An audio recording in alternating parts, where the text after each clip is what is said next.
Hello everyone, welcome to सरकारी library. इस video में हम लोग जेएसएससी सीजीएल को लेकर कंप्यूटर के 20 क्वेश्चन को डिस्कस करेंगे।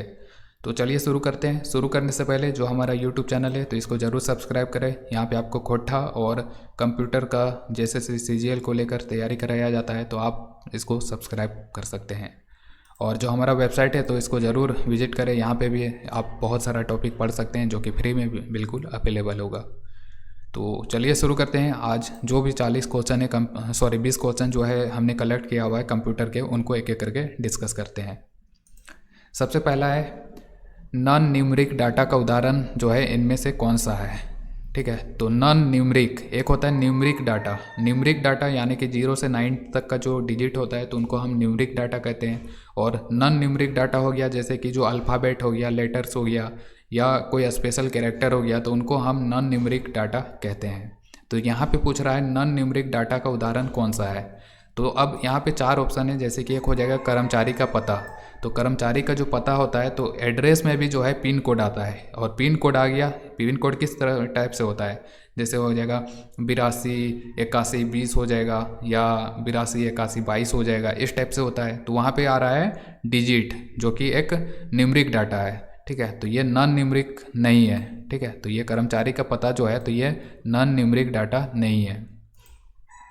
अगला है बैंक का शेष। तो बैंक का शेष यानी कि बैंक का जो प्रॉफिट होता है तो उसमें भी डिजिट आते हैं, तो वो भी न्यूमरिक डाटा हो जाएगा। फिर हो जाएगा परीक्षा के अंक, और परीक्षा का अंक जो होता है तो मार्क्स जो होता है तो वो भी डिजिट में होता है। जैसे कि 500 मार्क्स आ गया किसी का कोई एग्जाम में तो वो भी डिजिट में है। तो ये सब जो है न्यूमरिक डाटा है। और यहाँ पे पूछ रहा है कि कौन सा नॉन न्यूमरिक डाटा है, तो नॉन न्यूमरिक डाटा हो जाएगा इनमें से कोई नहीं।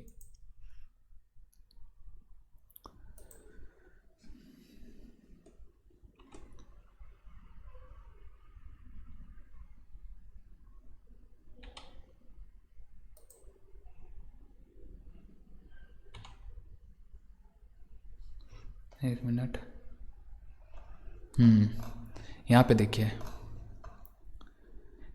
पे देखिए, नॉन न्यूमरिक डाटा, जो ये नॉन न्यूमरिक डाटा है जो कि सिर्फ सिंबल और लेटर को यूज करता है, जैसे कि स्पेशल कैरेक्टर @ हो गया, हैच हो गया, या कोई अल्फ़ाबेट हो गया ABC, या चाहे वो कैपिटल हो स्मॉल लेटर है, तो वो नॉन न्यूमरिक डाटा हो गया।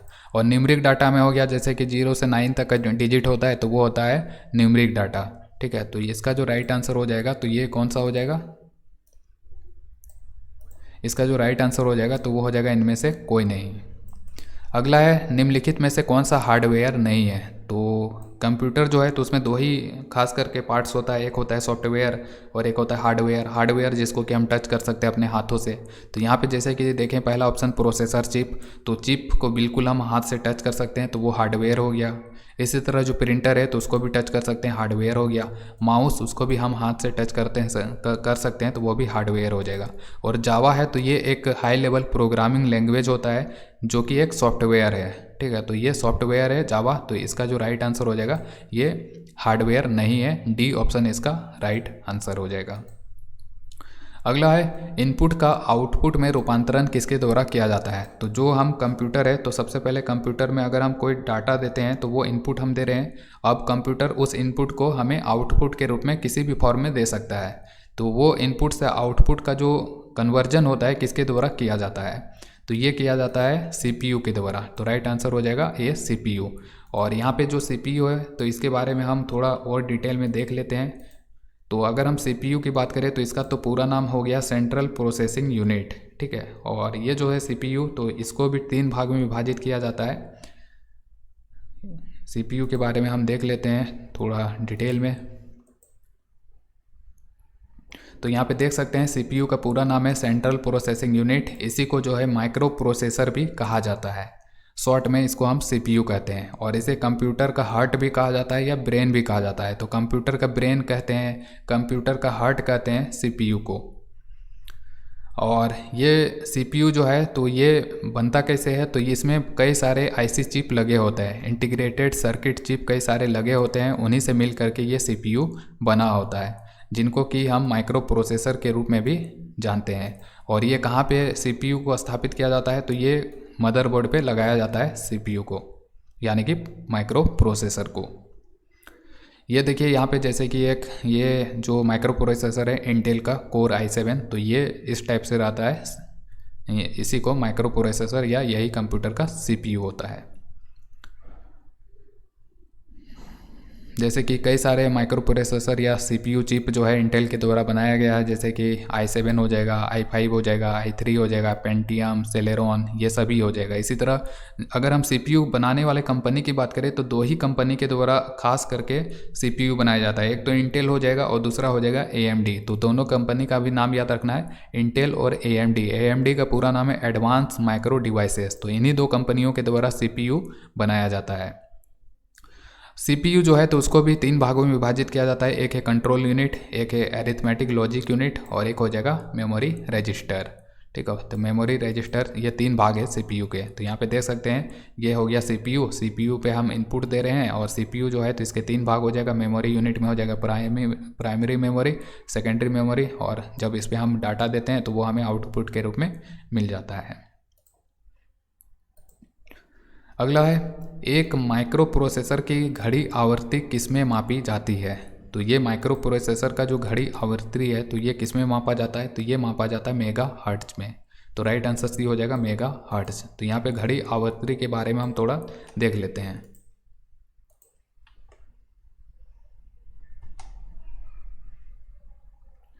तो यहाँ पे देख सकते हैं जो कंप्यूटर है तो उस पर एक घड़ी लगा रहता है जिसको कि हम सिस्टम क्लॉक के नाम से जानते हैं, और ये CPU के द्वारा जो भी डाटा को प्रोसेस किया जाता है तो उसका गति को मापने का काम करता है यही कंप्यूटर का घड़ी, सिस्टम क्लॉक। और इसे हम इसे हम जो है एक टाइमिंग डिवाइस मान सकते हैं, और इसका जो स्पीड है तो वो मापा जाता है मेगा हर्ट्ज में। ठीक है, तो मेगा हर्ट्ज पे मापा जाता है कंप्यूटर में जो घड़ी लगा होता है उसका स्पीड को। और यहाँ पे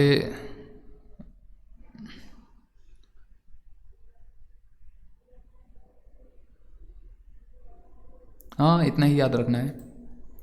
इसके बाद यहाँ पे देखिए एक टर्म आया है MIPS। तो ये MIPS क्या है, तो MIPS की बात करें तो इसको भी हम थोड़ा सर्च कर लेते हैं कि MIPS आखिर है क्या।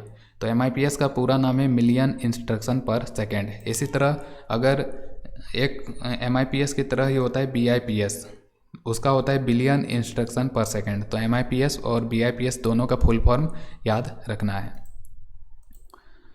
तो ये जो माइक्रो प्रोसेसर में जो घड़ी लगा होता है तो उसका जो फ्रीक्वेंसी है तो वो मेजर किया जाता है मेगा हर्ट्ज में। अगला है जो कंप्यूटर चिप है तो उसका दूसरा नाम क्या है। तो कंप्यूटर चिप का दूसरा नाम क्या होता है, तो कंप्यूटर चिप जो है तो उसका दूसरा नाम है, उसको हम माइक्रो चिप भी कहते हैं। ठीक है, तो कंप्यूटर चिप को हम माइक्रो चिप के रूप में भी जानते हैं, जो हम चिप लगाते हैं ना मेमोरी कार्ड, तो वही हो गया। ठीक है, तो माइक्रो चिप भी हम उसको कहते हैं। तो इसके बारे में भी जो इन्फॉर्मेशन है थोड़ा हम देख लेते हैं। तो यहाँ पे देख सकते हैं जो कंप्यूटर चिप है तो वो उसी को हम माइक्रो चिप के रूप में जानते हैं। और ये बनता कैसे है, तो कई सारे IC चिप को लगा करके माइक्रो चिप को बनाया जाता है, जो कि एक सेमी कंडक्टिंग मटेरियल का प्रयोग किया जाता है इसको बनाने में, सिलिकॉन खास करके।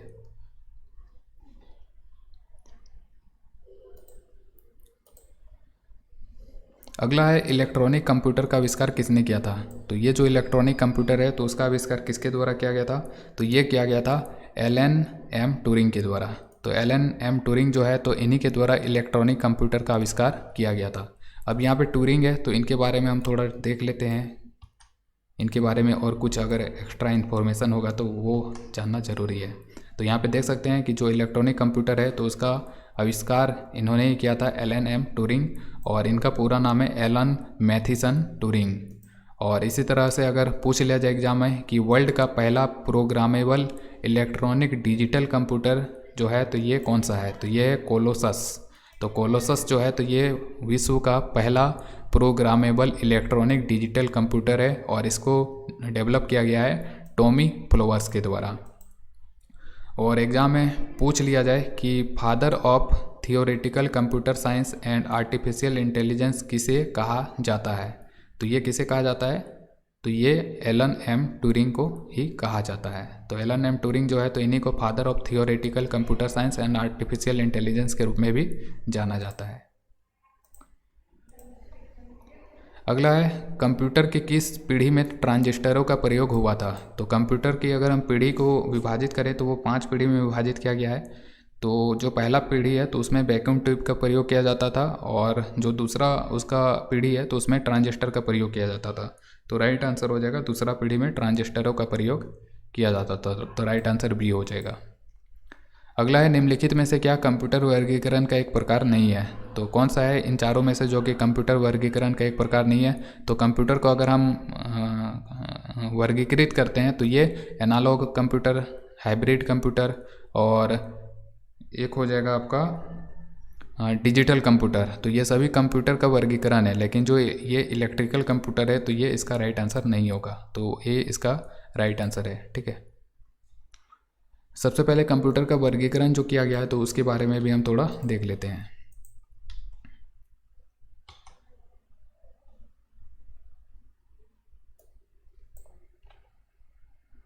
तो यहाँ पे देखें, जो कंप्यूटर का विकास का वर्गीकरण अगर हार्डवेयर के आधार पर करें तो हम पहला पीढ़ी, दूसरा पीढ़ी, तीसरा पीढ़ी, चौथी पीढ़ी, पांचवा पीढ़ी के रूप में करते हैं। कंप्यूटर का कार्य पद्धति के आधार पर उसका जो विभाजन किया गया है analog computer, digital computer, hybrid computer के रूप में किया गया है। इसी तरह जो आकार है कंप्यूटर का तो उसके आकार पे main frame computer, mini computer, micro computer या सुपर कंप्यूटर के रूप में क्लासीफाई किया गया है। और यहाँ पे जो फर्स्ट जनरेशन का जो कंप्यूटर है तो उसमें हम देख सकते हैं कि वैक्यूम ट्यूब का प्रयोग किया गया था, वैक्यूम ट्यूब।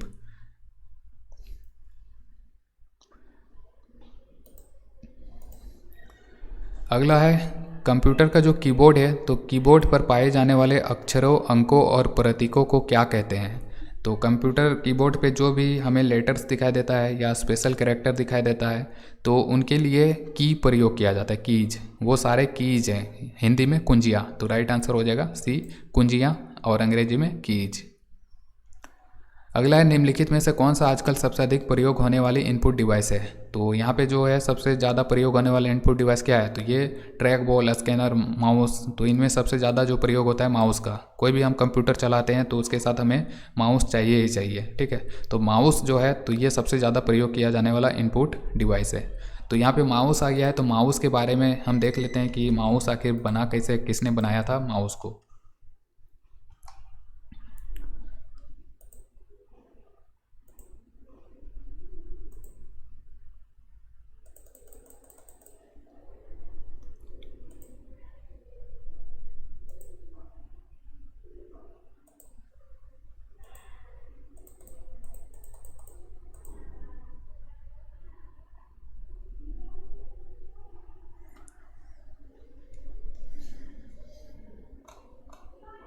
तो यहाँ पे देख सकते हैं, एक मिनट, किधर गया किधर गया किधर गया, हाँ माउस। माउस जो है एक प्रकार का कंप्यूटर का इनपुट डिवाइस है जिसके ज़रिए हम इनपुट डाटा को एंटर करते हैं कंप्यूटर में, और ये पॉइंटिंग डिवाइस भी इसको कहा जाता है। और माउस का जो आविष्कार है तो ये किया गया था डॉक्टर डगलस एंजेलबार्ट के द्वारा। कब किया गया था, वर्ष 1964 में। और माउस को मदरबोर्ड यानी कि कंप्यूटर का जो मदरबोर्ड है तो उस पर कैसे जोड़ा जाता है, तो वो जोड़ा जाता है या तो PS2 पोर्ट के जरिए जोड़ा जाएगा या आजकल आने लगा है USB पोर्ट। ठीक है, तो 2 पोर्ट के जरिए जोड़ा जा सकता है, PS2 पोर्ट या USB पोर्ट। और USB का पूरा नाम क्या है, यूनिवर्सल सीरियल बस पोर्ट। और माउस में जो है 3 बटन होता है, लेफ्ट बटन, राइट बटन, और एक बीच में एक स्क्रॉल करने के लिए होता है, ऊपर नीचे, पेज को ऊपर नीचे करने के लिए। और माउस में ही जो है नीचे जो है आजकल लेजर लगा, पहले जो है उस पर बॉल लगा होता था और वो बॉल घूमता था, तब जाके वो माउस जो है इधर लेफ्ट राइट या ऊपर नीचे होता था। लेकिन आजकल लेजर लाइट लग गया है माउस के नीचे, रेड कलर का दिखता है। तो यहाँ से याद रखना है कि माउस का जो आविष्कारक है तो ये है कौन, तो ये है डगलस। ठीक है, तो यहाँ पे हमने देखा था कि ये जो है डगलस, तो ये माउस के आविष्कारक है। 1964 में इन्होंने आविष्कार किया था और इसको मदरबोर्ड में PS2 या USB पोर्ट के जरिए जोड़ा जाता है। अगला है जब प्रोसेसर प्रोग्राम और डाटा को यूज कर रहा होता है तब उन्हें कहाँ रखा जाता है। तो कंप्यूटर का जब प्रोसेसर किसी भी प्रोग्राम या डाटा को यूज कर रहा होता है तो तब वो उन्हें कहाँ पे रखता है, उन्हें ये रखा जाता है मेमोरी यूनिट में। और वो मेमोरी यूनिट में कौन सा मेमोरी, तो ये मेन मेमोरी में रखा जाता है। तो मेन मेमोरी जैसे कि कंप्यूटर का जो मेमोरी होता है तो दो मेमोरी होता है, एक होता है प्राइमरी मेमोरी, एक होता है सेकेंडरी मेमोरी। प्राइमरी मेमोरी के फिर दो भाग में विभाजित किया गया है, रोम और रैम। रोम जो होता है तो वो होता है नॉन वोलेटाइल, जिस पे हम छेड़छाड़ नहीं कर सकते हैं, लेकिन जो रैम होता है तो वो होता है वोलेटाइल मेमोरी, जिस पे हम छेड़छाड़ कर सकते हैं। तो कंप्यूटर जब भी कोई काम करेगा तो वो सबसे पहले मतलब कि कोई अगर हम सॉफ्टवेयर वगैरह ओपन भी करते हैं तो सबसे पहले वो उसको रैम में स्टोर करेगा, फिर जाके वो काम करता है। तो मेन मेमोरी में सबसे पहले रखा जाता है। अगला है निम्नलिखित में से क्या द्वितीय संचय यूनिट यानी कि सेकेंडरी स्टोरेज यूनिट नहीं है। तो कौन सा है, तो ये रैम जो है तो ये मेन मेमोरी है हमारा, ये प्राइमरी मेमोरी है।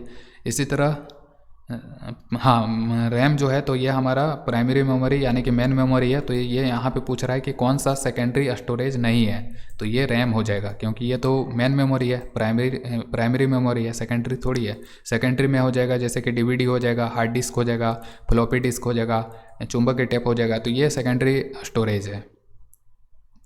अगला है भारत का सबसे बड़ा सॉफ्टवेयर कंपनी कौन है। तो भारत का जो सबसे बड़ा सॉफ्टवेयर कंपनी है तो वो है TCS, टाटा कंसल्टेंसी सर्विसेज। ठीक है, तो TCS भारत का सबसे बड़ा सॉफ्टवेयर कंपनी है। और यहाँ पे सॉफ्टवेयर कंपनी की बात करें भारत में तो जैसे कि बहुत सारा सॉफ्टवेयर कंपनी है, जैसे कि सबसे बड़ा तो हो जाएगा TCS, जिसका हेडक्वार्टर है महाराष्ट्र के मुंबई में स्थित है। इसी तरह जो इन्फोसिस कंपनी है तो वो भी एक सॉफ्टवेयर कंपनी है, जिसका स्थापना नारायण मूर्ति के द्वारा 1981 में किया गया था पुणे में। हालांकि इसका वर्तमान जो मुख्यालय है तो वो है बेंगलोर में। इसी तरह जो विप्रो है तो विप्रो का स्थापना 1945 में किया गया था मोहम्मद प्रेमजी के द्वारा। और विप्रो का पूरा नाम क्या है, तो ये भी याद रख सकते हैं, विप्रो का पूरा नाम है western India palm refined oil limited. इसका पहले नाम था जब इसका स्थापना किया गया था, लेकिन आज ये शॉर्ट में विप्रो के नाम से जाना जाता है। HCL टेक्नोलॉजी, जिसका स्थापना जो है शिव नाडर के द्वारा 1976 में किया गया था। टेक महिंद्रा, ये महिंद्रा ग्रुप का ही यूनिट है, 1986 में आनंद महिंद्रा ने शुरू किया था। तो ये कुछ सॉफ्टवेयर कंपनी है भारत के। अगला है MS पेंट में मेनू में टेक्स्ट टूल विकल्प को किस अक्षर मिला हुआ है, मतलब विकल्प को कौन सा अक्षर मिला हुआ है। तो अगर हम MS पेंट को ओपन करें और MS पेंट पे ओपन करने के बाद हम अगर कोई टेक्स्ट एंटर करना चाहे तो हमें जाना होता है, वहाँ पे एक होता है A बटन। ठीक है, तो A बटन पे जाना होता है, वो कुछ इस टाइप से दिखता है, जैसे कि मैं आपको शो कर दे रहा हूँ। यहाँ पे देखिए, जैसे कि देखिए ये MS पॉइंट को जब हम ओपन करेंगे तो यहाँ पे इस टाइप से आएगा, और यहाँ पे जो ये ग्रीन कलर में एरो किया हुआ ना A, तो टेक्स्ट एंटर करने के लिए हमें A पे क्लिक करना होता है, तब जाके वो टेक्स्ट एंटर करने के लिए मेनू देता है। तो ये A जो है A के द्वारा प्रदर्शित किया जाता है टेक्स्ट एंटर करने के लिए। तो यहाँ पे राइट आंसर D हो जाएगा, A हो जाएगा। अगला है सूचनाओं का वह समूह जो कंप्यूटर को सूचनाओं का वह समूह जो एक कंप्यूटर, यहाँ पे को नहीं, ये का होगा, कंप्यूटर का निर्देश एक कहलाता है। तो ये क्या हो जाएगा, तो ये हो जाएगा प्रोग्राम। तो राइट आंसर इसका D हो जाएगा, प्रोग्राम। प्रोग्राम क्या है, सेट ऑफ इंस्ट्रक्शन। तो राइट आंसर इसका D हो जाएगा। अगला है किसी कंप्यूटर प्रोग्राम में बच्चों द्वारा प्रयुक्त भाषा प्रायः कौन सी होती है। तो कंप्यूटर में कोई प्रोग्राम जो कि बच्चों के लिए खास करके बनाया गया है तो वो कौन सा है, तो एक हो जाएगा, यहाँ पे 4 ऑप्शन है। तो जावा बहुत ही हाई लेवल लैंग्वेज है, ये ऐप वगैरह बनाने में यूज किया जाता है, वेबसाइट डिजाइनिंग वगैरह में। इसी तरह लोगो हो जाएगा, यहाँ पे पायलट है, बेसिक है। तो इनमें से जो बच्चों के लिए प्रयुक्त भाषा है तो वो है लोगो। तो राइट आंसर B हो जाएगा, लोगो। अब यहाँ पे लोगो है तो इसके बारे में हम थोड़ा देख लेते हैं।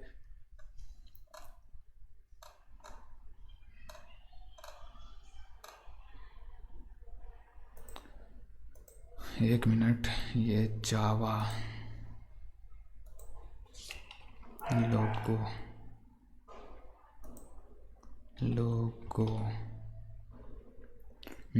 तो यहाँ पे देख सकते हैं ये कंप्यूटर में जो है कई सारे उच्च स्तरीय भाषा यानी कि हाई लेवल लैंग्वेज होता है, जिनमें से जैसे कि कोबोल जो है तो ये हाई लेवल लैंग्वेज है।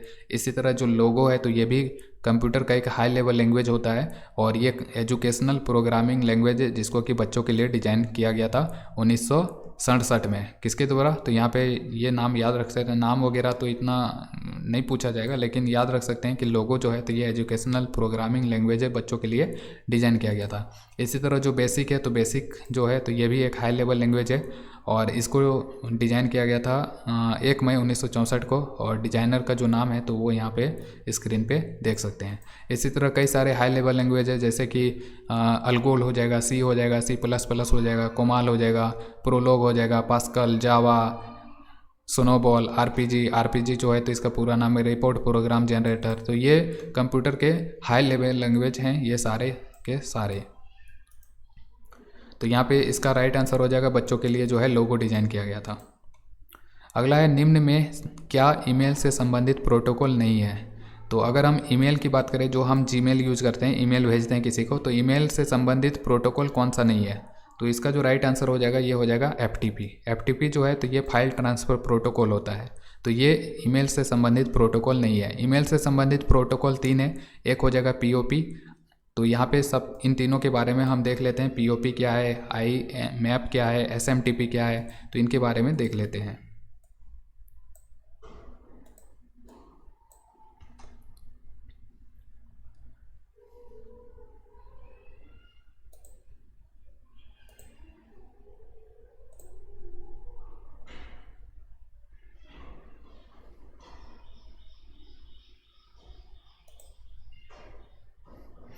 तो यहाँ पे देखिए, ईमेल से संबंधित जो प्रोटोकॉल है तो वो 3 है। एक है SMTP, POP और एक है IMAP। और इन तीनों का पूरा नाम याद रखना है, क्या है कि कंप्यूटर में जो है वो फुल नेम पूछा ही जाता है। तो ये SMTP का पूरा नाम है simple mail transfer protocol, POP का पूरा नाम है पोस्ट ऑफिस प्रोटोकॉल, और IMAP का पूरा नाम है इंटरनेट मैसेज एक्सेस कंट्रोल। तो ये तीनों जो है इंटरनेट से संबंधित प्रोटोकॉल है, ईमेल भेजने में प्रयोग किया जाता है इन तीनों का, SMTP का, POP का और IMAP का। ठीक है, तो ये तीनों का नाम याद रखना, ईमेल प्रोटोकॉल से संबंधित है। और यहाँ पे जो FTP है तो ये इसका पूरा नाम होता है फाइल ट्रांसफ़र प्रोटोकॉल, और ये ईमेल से संबंधित नहीं होता है। अगला है, साइबर क्राइम जो है तो ये क्या होता है? तो साइबर क्राइम किसी का कोई, जैसे कि किसी भी चीज़ को अगर हम इंटरनेट के ज़रिए हैक कर लेते हैं तो वही साइबर क्राइम हम जानते हैं आमतौर भाषा में।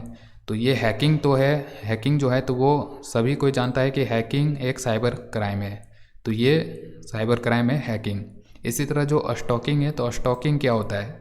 स्टॉकिंग सिंपल भाषा में अगर हम कहें तो साइबर बुलिंग यानी कि इंटरनेट के माध्यम से किसी को परेशान करना। जैसे कि मान लीजिए कि कोई फेसबुक पे अपना फ़ोटो पोस्ट करता है, और फ़ोटो पोस्ट करने पे हम उसके कमेंट बॉक्स में जाके बहुत ही भद्दी कमेंट करते हैं, गंदी, तो वो हो गया मतलब कि हम उसको इंटरनेट के जरिए परेशान कर रहे हैं, साइबर बुलिंग कर रहे हैं। ठीक है, तो वो साइबर बुलिंग जो होता है तो उसी को स्टॉकिंग कहा जाता है, और वो भी जो एक प्रकार का साइबर क्राइम है। इंटरनेट के जरिए किसी को परेशान करना वो भी एक प्रकार का साइबर क्राइम है। इसी तरह यहाँ पे सर्विस आघात की मनाही, तो ये भी जो है एक प्रकार का साइबर क्राइम है। तो यहाँ पे इसका राइट आंसर हो जाएगा उपयुक्त सभी। अब यहाँ पे ये जो सर्विस आघात की मनाही है तो इसका हिंदी तो हमें समझ नहीं आ रहा है, लेकिन इसका इंग्लिश क्या होता है तो उसके लिए हमें जाना पड़ेगा साइबर क्राइम है। तो यहाँ पे देख सकते हैं जो साइबर क्राइम है, तो साइबर क्राइम को नेट क्राइम भी कहा जाता है। और साइबर क्राइम जो है तो ये इसका रूप है हैकिंग हो गया, स्टॉकिंग हो गया, जिसको कि हम साइबर बुलिंग के नाम से जानते हैं। इसी तरह डिनियल ऑफ सर्विसेज यानी कि डॉस अटैक जो होता है तो वो भी एक प्रकार का साइबर अटैक है। डिनियल ऑफ सर्विस क्या होता है? जैसे कि मान लीजिए कि जैसे कि रेलवे का मान लीजिए टिकट हम बुकिंग करने जाते हैं स्टेशन पे। अब स्टेशन पे जो वहाँ पे काउंटर पे जो रेलवे का स्टाफ बैठा हुआ है, अगर कोई उसका सर्वर को हैक कर ले तो वो टिकट बुक नहीं कर सकता है। और हैक करके क्या करेगा, जिसने हैक किया है वो खुद टिकट काटना शुरू कर देगा और इलीगल रूप से टिकट बेचना शुरू करेगा। तो उस प्रकार का जो हैकिंग है तो उसको हम कहते हैं डिनियल ऑफ सर्विस अटैक यानी कि डॉस अटैक। यानी कि जिसको एक्चुअल में सर्वर तक पहुंचना था तो उसको हम ब्लॉक कर देंगे और उसके जगह पे हम खुद उस सर्वर का यूज करके हम उसका गलत यूज करेंगे, तो वो हो गया डिनियल ऑफ सर्विस अटैक। तो ये तीनों जो है साइबर अटैक के रूप हैं। अगला है विंडोज़ 8 में स्क्रीन सेवर सेटिंग में कितने टैब शामिल होते हैं। तो अगर हम विंडोज 8 की बात करें तो उसमें जो स्क्रीन सेवर सेटिंग होता है तो उसमें एक टैब होता है। यहाँ पे स्क्रीन पे देख सकते हैं, ये देखिए, ये जब कमांड प्रॉम्प्ट को ऑन करेंगे और वहाँ पे लिखें कंट्रोल यूनिट में कंट्रोल सेक्शन में जाएंगे, उसके बाद वहाँ पे जब लिखेंगे स्क्रीन सेवर सेटिंग तो वहाँ पे कुछ इस तरह से फ़ोटो आएगा। मतलब कि जैसे कि ये मतलब कि है बेसिकली क्या ना, कि जैसे कि विंडोज 8 में जो स्क्रीन सेवर सेटिंग है तो ये होता क्या है, जैसे कि हम जो कंप्यूटर लगातार यूज कर रहे हैं तो वो हमें ऑन दिखाई देता है स्क्रीन पे मॉनिटर। लेकिन अगर हम उसको मान लीजिए कि 5 मिनट के लिए छोड़ देते हैं, 5 मिनट तक हम कोई की नहीं दबाएंगे, तो वो समझेगा कि अभी जो यूज़र है तो वो हमारे पास है नहीं, क्योंकि वो यूज नहीं कर रहा है। तो वो मतलब कि ऑटोमेटिक स्क्रीन पे कुछ आने लगता है, मतलब कि उसको हम यूज नहीं करेंगे 5-6 मिनट तक, कोई बटन वगैरह नहीं दबाएंगे तो स्क्रीन पे मतलब ऑटोमेटिक कुछ ना कुछ फ़ोटो आता रहता है। तो वही हो गया स्क्रीन सेवर सेटिंग। तो उसमें मात्र एक ही टैब है, अभी भी विंडोज 10 जो है तो उसमें भी एक ही टैब दिया हुआ है। यहाँ पे देख सकते हैं, इस टाइप से देखने लगता है। इसको हम जूम करते हैं थोड़ा,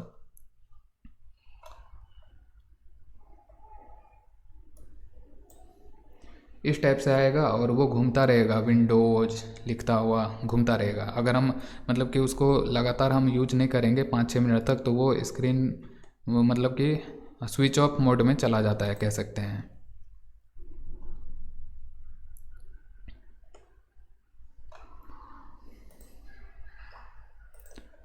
अगला है, किस बटन पर हेल्प मेनू उपलब्ध होता है। तो ये कंप्यूटर को जो विंडोज का साइन बना होता है स्टार्ट बटन, तो उसी पे जो है हेल्प मेनू उपलब्ध होता है। तो राइट आंसर इसका बी हो जाएगा, स्टार्ट मेनू।